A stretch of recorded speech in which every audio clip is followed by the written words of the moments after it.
Got a small area, you can still grow vegetables on it. Stay tuned, we'll show you what we got.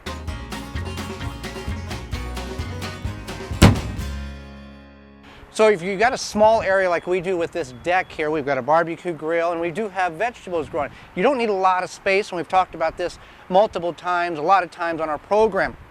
We've got a couple different varieties of beans here. We've got pole trellis beans, we've got a self-watering container here off of one of those water cooler containers. We didn't steal it, we found it, so it was going to go to the junk anyway. So we turned it into a self-wicking container. This has got our Blue Lake pole beans on it, and we've got a rubber coated mesh fencing, and it's going to funnel up. We used to grow, we grew cucumbers on this for a couple of years, worked relatively well.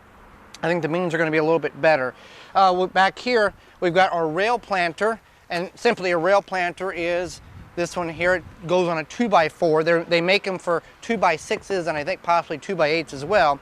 But we've got our Swiss chard growing here as well, and really easy. You could get a number of these and put them along your railing there.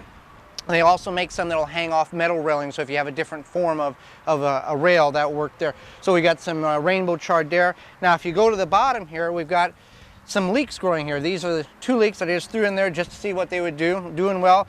We've got in a water reservoir. This is a shelving unit that I flipped, inverted it, and the bottom has enough room here to it'll support about 2.5 gallons of water, and it will wick up in both of these containers. These are both from Root Maker. They're Root Trapper 2 and a High 3. This here, we used to have leaf lettuce in. I removed the leaf lettuce and planted more Swiss chard because we don't have a lot of Swiss chard, because Swiss chard is a great substitute for spinach. You can eat the green portion raw. You can do a lot of different things. We'll take and cut the leaves off, put some cheese in it, roll it up, and just hit it with a little heat on the grill or the microwave and turn it into a little cheese Swiss chard burrito type thing. So, and the stems are edible as well. You can stir fry it. A lot of different uses for Swiss chard.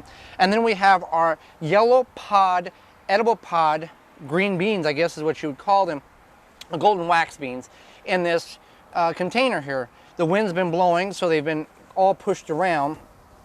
This bean here goes there, this one here. But you can see just on these plants here how many beans are being produced, and we'll harvest these, and the beans will continually produce. Now this is just a small portion of what you could potentially grow on a deck, patio, or porch, whatever you want to, we could have a couple of tomato plants, a pepper plant, very universal. A couple of things you want to keep in mind is something like this. It has a relatively small, massive amount of soil. It will dry out very quickly. And you want to keep that in mind. They do have irrigation systems that you can hook up to where it will drip into these devices here, these containers. But yeah, keep them watered. You do have to fertilize these. We'll hit them with a little fertilizer every 60 days. And again, beans don't need to be fertilized because they create their own nitrogen. But if you add and allow the plants to have available nitrogen in the soil, they will do a little bit better, and they'll use the nitrogen that you've provided versus the nitrogen that they create in their root nodules. So if you got a small area, don't think you can't grow a lot, because you certainly can. For more information, please visit thewisconsinvegetablegardener.com.